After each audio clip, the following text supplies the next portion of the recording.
दिल्ली के तिलक नगर से एक बहुत ही दिल दहलाने वाली खबर सामने आ रही है, जिसमें एक 7 साल की मासूम बच्ची का बार बार बलात्कार किया गया। ये हम सब के लिए बहुत चिंता की बात है कि दिल्ली में अपराधियों के, महिलाओं के साथ गलत काम करने वालों के हौसले पूरी तरह से बुलंद हैं।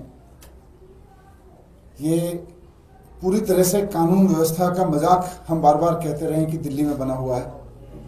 अपराधियों के मन में कोई डर नहीं है, बलात्कारियों के मन में कोई डर नहीं है। 7 साल की छोटी सी बच्ची के साथ भला कोई कैसे बलात्कार कर सकता है? लेकिन दिल्ली में इसलिए हो पा रहे हैं क्योंकि कानून व्यवस्था पूरी तरह से ठप है। कानून व्यवस्था को ठीक करने में भारतीय जनता पार्टी की, गृह मंत्री जी की कोई दिलचस्पी नहीं है। मैं इस प्रेस कॉन्फ्रेंस के माध्यम से भारतीय जनता पार्टी को आज ये कहना चाहता हूं, और इसीलिए मैंने प्रेस कॉन्फ्रेंस रखी है कि दिल्ली में अब चुनाव खत्म हो गया है। गाली गलौज की राजनीति आपने चुनाव से पहले जितनी करनी थी कर ली। अब तो गाली गलौज की अपनी आदतों को बदल के कुछ काम कर लीजिए। दिल्ली के लोगों ने कानून व्यवस्था आपको पहले से दे रखी है। दिल्ली के बलात्कारियों के अंदर कानून व्यवस्था का खौफ पैदा करिए। दिल्ली के अपराधियों के अंदर कानून व्यवस्था का खौफ पैदा करिए। क्यों नहीं हो पा रहा है? क्योंकि बलात्कारियों को पता है, अपराधियों को पता है कि जिनको कानून व्यवस्था की जिम्मेदारी दी थी और अब तो सारी जिम्मेदारी दी है और चीजों की भी, उनकी प्रायोरिटीज ही नहीं है। उनके नेता जब भी बोलते हैं अरविंद केजरीवाल जी को गाली देते हैं।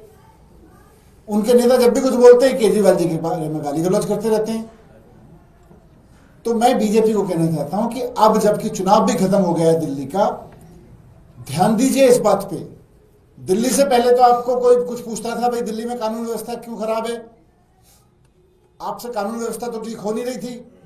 आप इधर उधर की बात करके केजरीवाल जी को गाली गलौज करते थे। अब केजरीवाल जी को गाली गलौज देने से काम नहीं चलेगा। चुनाव खत्म हो चुका है, वापस कानून व्यवस्था के मुद्दे पे आइए। तिलक नगर क्षेत्र में 7 साल की मासूम बच्ची के साथ जो दुष्कर्म हुआ, उसको लेकर दिल दुखी भी है और रोष में भी है कि क्यों दिल्ली के अंदर ये मानवता को शर्मसार करने वाली ये जो वारदातें हैं, जो घटनाएं हैं, दिल्ली पुलिस, गृह मंत्रालय रोकने में नाकाम है। चेन स्नेचिंग, स्कूटी चोरी, गाड़ी चोरी, ये तो बहुत ऐसी बात होगी जिनको लोग काउंट ही नहीं करते। दिल्ली में आजकल फिरौती, मर्डर और रेप इतना कॉमन हो चुका और हमारी पुलिस इसको रोकने में बिल्कुल नाकाम है। इलाके के लोगों के अंदर, दिल्ली के लोगों के अंदर बहुत ज़्यादा रोष है कि हर दिन बद से बदतर होती इस कानून व्यवस्था का अल्टीमेटली क्या बनेगा। और दिल्ली के लोगों को हमें आश्वासन देना चाहते हैं कि इस कानून व्यवस्था को दुरुस्त करने की जो लड़ाई है, उनके हक की लड़ाई में हम हर इसको सोल्व करने तक उनके साथ खड़े रहेंगे।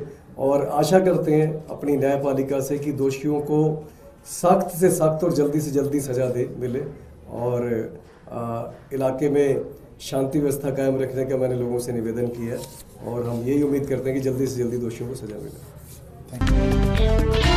खबरों से खबरदार रहने के लिए चैनल को सब्सक्राइब करें और प्रेस करें बेल आइकन। भगत चंद्रा हॉस्पिटल विश्व की सभी आधुनिक और बुनियादी सुविधाओं से परिपूर्ण एक world class multi speciality hospital, Mahavir enclave, Palam डावडी रोड पर स्थित साउथ वेस्ट दिल्ली का एकमात्र मल्टी स्पेशलिटी हॉस्पिटल, जहां 24 घंटे आपकी सेवा में उपलब्ध हैं वेल क्वालिफाइड डॉक्टर्स और हेल्पिंग स्टाफ। डॉक्टर CM भगत द्वारा स्थापित भगत चंद्रा हॉस्पिटल आपकी सेहत का ख्याल रखना ही इसकी प्राथमिकता है, वो भी अफोर्डेबल रेट्स में।